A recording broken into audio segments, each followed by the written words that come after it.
அடுத்து ரிஷப லக்னக்காரர்கள் அவங்களுடைய 2ஆம் பாவத்தை எப்படி ஆக்டிவேட் பண்ண? இப்போ ரிஷபத்துக்கு மிதுனம் தான் 2வது வீடு.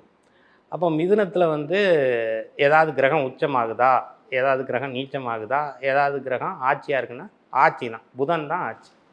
அப்போ மிதுனம் அப்படிங்கிறதுனாலே ஒரு விதத்தில் வந்து பார்த்திங்கன்னா இந்த வயல்வெளி, புல்வெளி, இந்த மாதிரி பார்க்கு, இது மாதிரியான இடங்களில் தான் அது குறிக்கக்கூடியதான இது. பள்ளிக்கூடத்தையும் கூட அதில் கொண்டு வருவதற்கு உண்டு.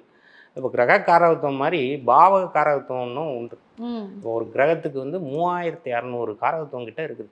நமக்கு ஒரு 50 100 தெரிஞ்சாலே நல்ல ஜோசியராகவே மாறிடலாம்.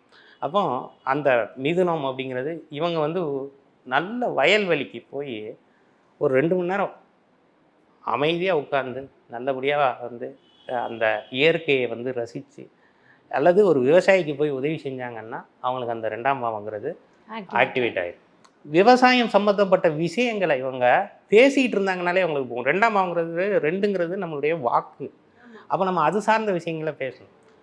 அப்போ ஒரு பார்க்கு இருக்குது அவங்க வீட்டு பக்கத்துலேயே, அந்த பார்க்குக்கு வந்து சரிவர ஒரு பராமரிப்பு இல்லை அப்படின்னா உடனே மாநகராட்சிக்கு கூப்பிட்டு இந்த இது வந்து சரியாக இது பண்ணுங்க அப்படின்னு ஒரு ஃபோன் பண்ணும்போது நம்மளுடைய வாக்கு அப்படிங்கிறது நம்ம பேசுகிறோம், அதை செய்கிறோம், ஒரு நல்ல விஷயத்தை செய்கிறோம், அது பொது விஷயத்தை செய்கிறோம்.